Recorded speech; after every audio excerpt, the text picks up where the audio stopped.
What's fascinating about it is it's all real. I mean, a lot of people, you didn't know this. Most people don't know this. So here's Interstate 80, Transcontinental Road, okay? Here's Interstate 55. It's a Mexico to Canada road. And then you've got all of these railroads, and Interstate 57. And this was, in Elwood, Illinois, was the location of the arsenal. 35 square miles, 23,000 acres. And when the Army closed the depot in the 90s, it was nothing but a Superfund site. It was an environmentally challenged 35 square miles, because environmental protection when they were making bombs for World War II didn't really count, okay? So it was a mess. So the local leadership at the county level, the city level, our leaders in Congress devised a plan for the reutilization of the entire 35,000 acres. And today, it's all been what's the word? Repurposed. Repurposed. Yeah, wonderful. 20,000 acre natural tallgrass prairie, 2 industrial parks, one of which is half of the largest inland port in North America, the Burlington Northern Santa Fe. This is a freestanding industrial park. The second largest national cemetery, the Abraham Lincoln National, only second to Arlington. And there's also a dump there, solid waste dump, to handle all of Will County's waste. So this yard opened in 2002. At that time, Will County was already transitioning to a transportation economy. When I grew up in the 60s, up in Westchester and Oak Park, Will County was, to me, it was Joliet. There wasn't really anything else. And there was a prison in Joliet, which was kind of fun on a Saturday to drive down and drive by on old Route 66. You know, you pick up a six-pack, hop in the Mustang, and then you get your Brownie camera and take a picture with the sign in the back, "Don't pick up hitchhikers." We thought that was we thought that was quite fun. We were the kids from the suburbs, and we thought, how silly is this? And the other thing was the river going down the middle of Joliet was a sewage canal.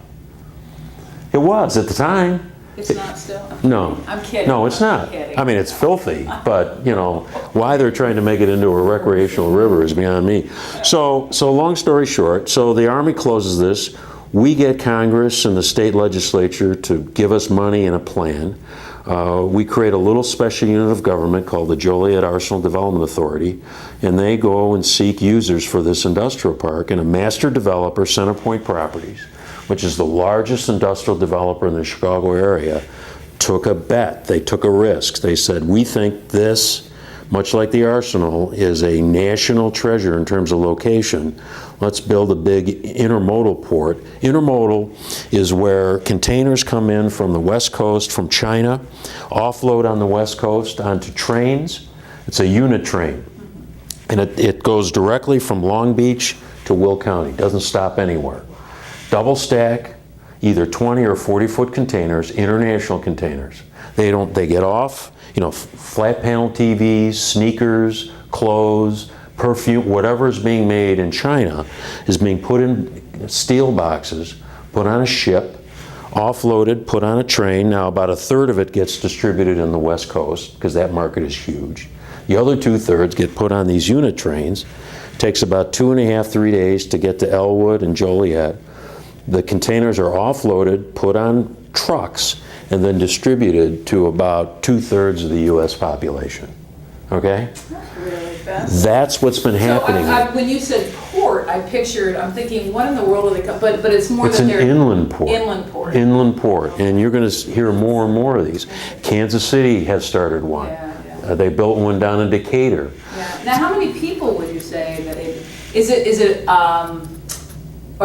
does it employ a lot of people? Yeah, well, in addition to the rail yards, which by themselves at any point probably employ over, 2,000, 3,000 people, all of these distribution centers and assembly facilities have been built around the 2 intermodal yards.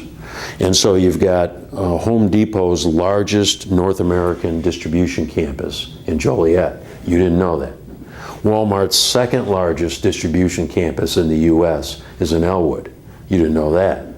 Okay, IKEA is about to break ground on a 1.4 million square foot distribution center to serve the new 10 stores they haven't built yet in the Midwest, and it's going to be in Joliet. Now, so as you can see, I mean, you see what's going on here. So here's two numbers for you. Since the first intermodal yard opened in Elwood back in 2002, all right, back in 2002, we were already becoming a major industrial distribution complex with all of the distribution centers being built up and down I-55. I don't know, you probably weren't here when Old Chicago was still here. It was an indoor amusement park. It actually predated the Mall of America. The problem is they had no anchors. They just had all these little boutiques, and it was a big, ugly concrete building with a big dome on it. That's another thing we laughed at as we came down here. So that was gone when I came back in 2000. It had been replaced by essentially 55 million square feet of industrial distribution space. That was in 2002. Since these two yards have opened, we now have over 140 million square feet of industrial space. 2002, 55 million. Today, 140 million square feet.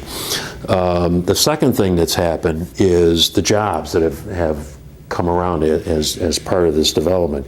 The two intermodal yards with all of the development related directly to it today probably employ about 25,000 people. But before that, the CED took the leadership role, and again, we knew back in the 80s how important our transportation assets were. So we worked on two projects as an organization. The first one was getting an intersection at Weber Road. Weber Road today is probably one of the most congested interchanges in the entire Chicago area, if not the Midwest. You got to remember, in 1990, it did not exist. It didn't exist. It was a cow path, okay? The Center for Economic Development. 1980? Yeah. Wow. Well, it's on this. Yeah. Weber Road, 1992. Did not exist. Okay. After that was put in, and again, our leadership at the center promoted that project, much like we're promoting things like the Iliana Expressway today. Okay.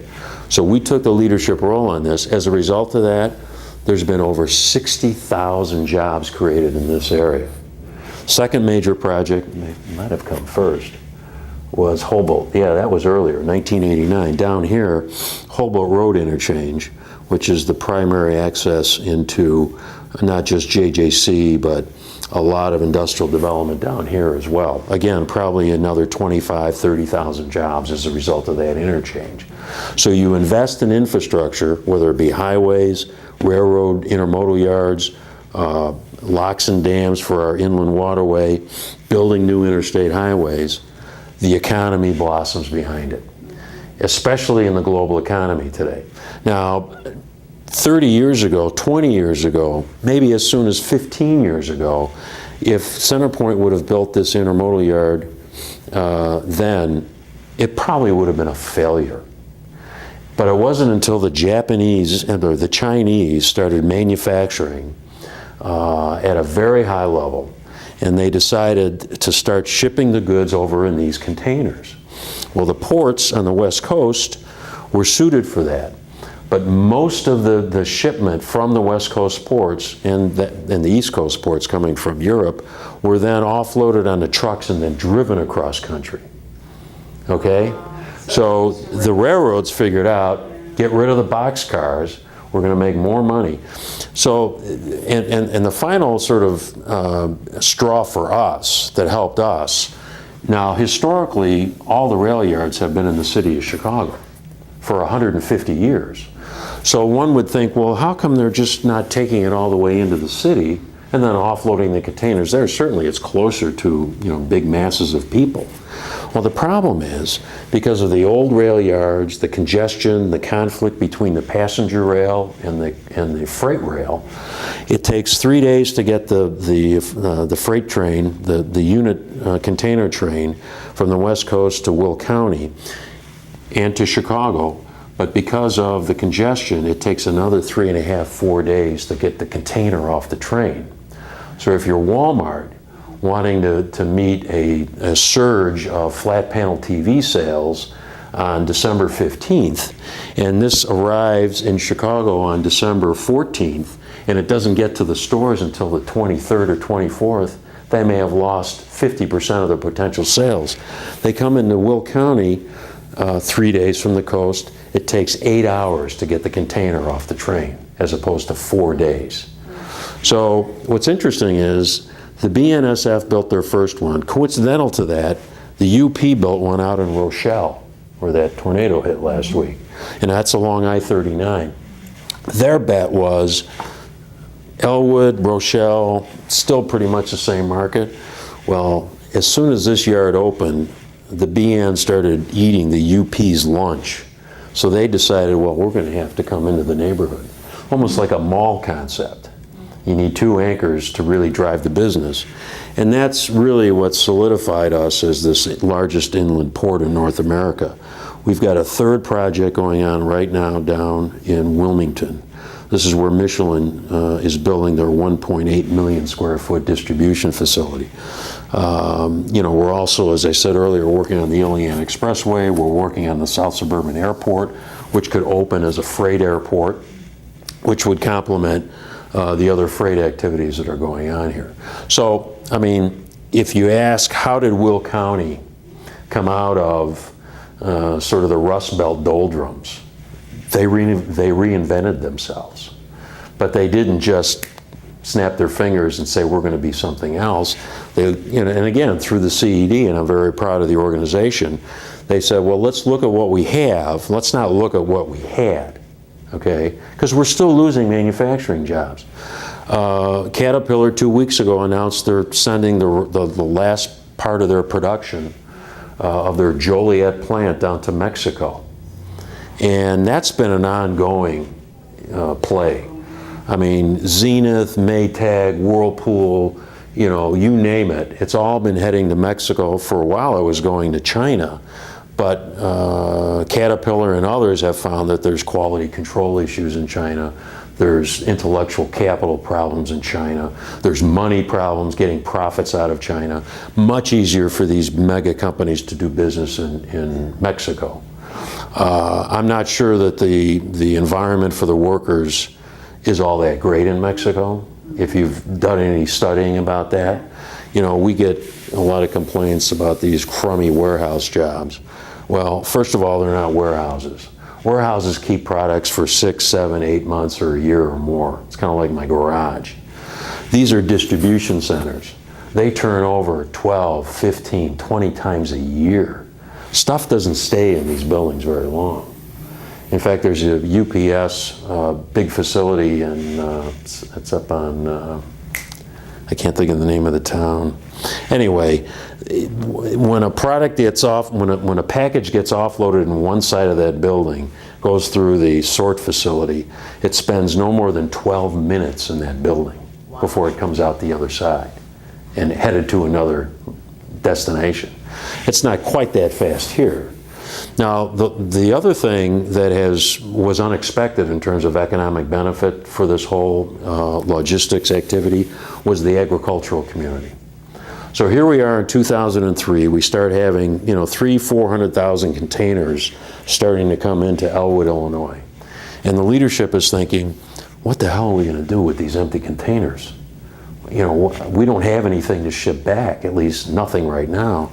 So the CED worked with the county on helping these communities pass zoning laws that would prohibit long-term storage of these empty containers, because we thought we could just become this big graveyard for containers. Well, we learned two things. One, containers are too valuable. The shipping companies, even if they're empty, will send them back to China. They're just too expensive. Plus, they need the ballast. If it's an empty ship, they have to have something in it. These are big ships. The other thing we found out is the Chinese, as their middle class grows, has a huge appetite, pardon the pun, for protein. They want more chicken, beef, and pork. Well, they don't grow corn and soybeans in China, so they need feedstock, and guess where that's coming from? It's coming from the United States. It's coming in the food belt. So ironically, this has also helped, I don't know how many remaining farmers there are. Oh, there's a lot of farmers. In fact, you got to remember, half of Will County is still in agricultural use. Half. Yes, yes. That's about 250,000 acres. Okay, so what happened was in the days before the intermodal yards, the corn and soybean growers would take their grain to the elevator. The elevator would haul it to the river, offload into a big barge, and send it down to the Mississippi, and then it would find its way. The farmer was getting the price that the shipper would give at the Mississippi River terminal. That's what set their price, because that's what the transportation company would pay for it based on their market. Well, today they bypassed that middleman. The American farmer is now dealing directly with the Chinese buyer, because the Chinese can buy this grain in boxes, in containers. And because the infrastructure isn't as sophisticated in China yet as it is here, a big cargo ship full of corn takes a lot of manpower and energy to offload in the docks in Shanghai and then put it on little trucks and send it into the hinterland. This way, the Chinese buyer can buy a specific type of genetic grain with a certain protein content from a specific farmer, whether it's GMO or not, whether it's natural or not, and they'll pay premium for that, and they buy it by the box. And the farmer's getting as much as a 7, 8, 9% premium for their grain. The other thing that's being shipped over there is dried distiller's grain, DDGs, which is the byproduct of making ethanol, which is made of corn. So it's like you take all of your corn, all the farmers, and that's been subsidized by the federal government, so it's still very attractive to the corn farmers. I'm not going to get into that. But the point is, they take it to the still, because that's what a ethanol plant is. It's a big still. And they make the alcohol, and what comes out the other end is alcohol and this mash. It's a corn mash, and it's very high in protein, extremely high in protein. Now, historically, what they would do is just rush it to the pig farm, because if you let it sit, it would continue to ferment, and it was not usable. Well, now what they do is they super dry the mash, and it comes out in a cake, and they can put the cake in a container, and they ship it over to China. I'm going to have to just take a quick break. That's all right.